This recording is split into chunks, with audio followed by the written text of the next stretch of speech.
Bonjour et bienvenue dans une nouvelle vidéo. Aujourd'hui, je viens répondre à une question que j'entends régulièrement, que ce soit en consultation ou que ce soit sur les réseaux sociaux, concernant la diminution du sport. Très souvent, on me demande, lorsqu'on diminue la quantité de sport que l'on peut faire, si on doit en plus de ça diminuer la quantité d'aliments que l'on va manger. Donc déjà, il faut savoir que votre corps sait très bien gérer les variations d'activité que vous pouvez avoir au cours de la journée. Tous les jours, vous n'avez pas forcément la même activité, que ce soit intellectuelle ou physique. Ce qui fait que votre corps, lui, va gérer, en fonction des calories dont il a besoin, les moments où il va vous envoyer cette sensation de faim, justement pour vous faire comprendre que là, vous devez vous réapprovisionner. Donc à partir du moment où vous êtes déjà dans une optique d'écouter votre corps et que c'est déjà un travail que vous avez fait en amont ou que vous êtes en train de faire actuellement, ayez en tête que en arrêtant l'activité physique, vos sensations de faim vont aussi diminuer. Vous allez avoir normalement moins de sensations de faim. Et à l'inverse, si vous reprenez une activité physique, vous allez très vite vous rendre compte que votre sensation de faim arrive plus rapidement que d'habitude. Mais si vous ne faites pas encore partie des personnes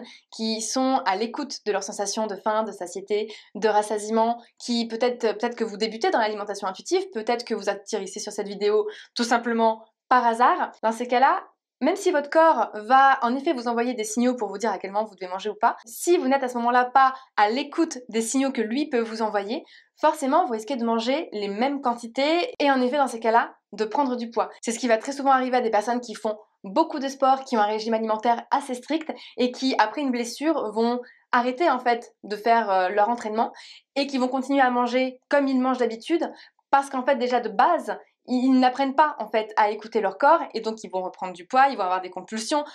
et la compensation et le dérèglement du comportement alimentaire va faire que il va y avoir une prise de poids. Très souvent, les personnes vont dire que c'est dû à leur mauvaise alimentation parce qu'ils ont fait un peu l'impasse sur leur régime strict parce qu'il n'y a plus d'entraînement et parce que ils ont arrêté du sport. Alors que non, en fait c'est simplement parce qu'ils n'ont pas été à l'écoute de leurs sensations, ils n'ont pas appris à être à l'écoute de leurs sensations. Donc forcément, quand on n'écoute plus notre corps alors qu'il nous dit que là, il faut s'arrêter,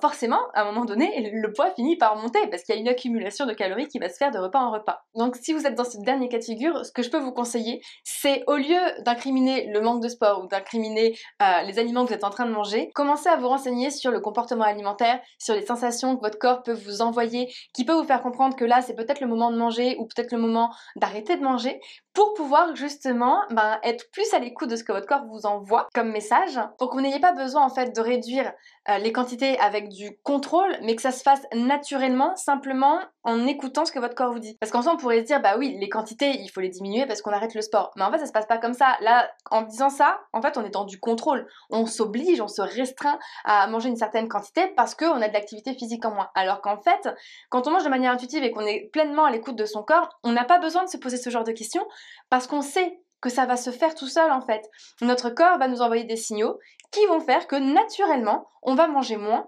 sans avoir de frustration, sans se restreindre ou ce genre de choses. Donc voilà pour la vidéo d'aujourd'hui. Comme d'habitude, si vous avez aimé cette vidéo, je vous laisse la liker, vous abonner si c'est toujours pas fait et on se revoit demain dans une nouvelle vidéo.